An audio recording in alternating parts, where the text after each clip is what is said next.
Sir যেমন বললেন প্রথম বক্তৃতাতে খুব সুন্দর লাগলো যে বিজ্ঞানের শিক্ষক বা বিজ্ঞানের ছাত্র মানে বিজ্ঞান মনস্ক হবে তার কোনো গ্যারেন্টি নেই, অন্তত ভারতীয় প্রেক্ষা হবে। ঠিক আছে, এবং অজস্র উদাহরণ আছে।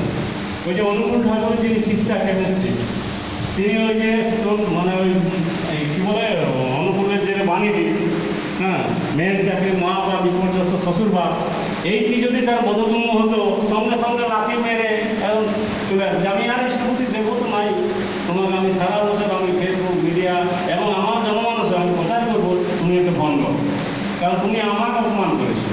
তো সেই শিক্ষাটাই নাই যার সম্মান বোধ বা অপমান বোধ আস্তে আস্তে তার মনের মধ্যে আত্মমন্থন করে দেয়।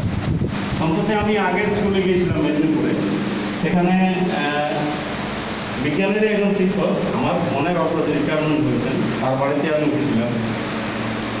আমি যখন বললাম বলে আমি তো ইতিহাসের ছাত্র, তো আমি একটা সমিতির সঙ্গে যুক্ত এবং আমরা স্বামী স্ত্রী দুজনে আর কি মৃত্যুর পরে দেহদান করে দিয়েছি, এবং দেহদানটা সেরকম নয়, পুরোটাই মেডিকেল কলেজকে দান করে দিয়েছি। তিনি অবাক করলেন, দান করে দিয়েছেন, কেউ কিছু বললো না?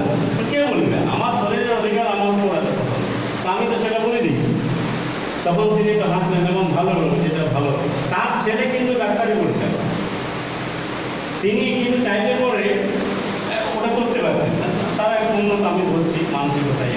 কিন্তু ওই বললাম যে আমাদের মনের মধ্যে এমন একটা ধারা, এমন একটা শিক্ষা যেটা বেশিরভাগই আমরা কুশিক্ষিত, সেইটা মানে বহমান করে চলে আসছে আমাদের শরীরের উপরে, রক্তে রক্তে রন্ধে রন্ধে, যেটা বললেন।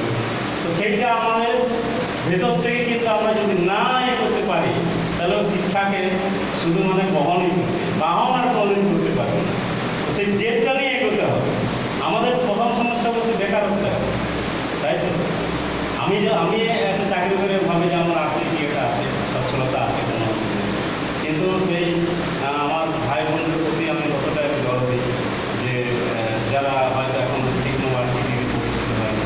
তবে লড়াই করার মানসিকতা থাকলে প্রতিষ্ঠিত হওয়া যাবে, হয়তো মানে ইনকাম স্যাটিসফ্যাকশনটা হয়তো অতটা হবে না, কিন্তু বেঁচে থাকার মতো, মানে ন্যায়ের সঙ্গে বেঁচে থাকার মতো, সততার সঙ্গে বেঁচে থাকার মতো, সেই জন্যে আমরা কিন্তু বা তার পথটা কিন্তু সঠিকভাবে যদি আমরা শিক্ষিত করে নিতে পারি,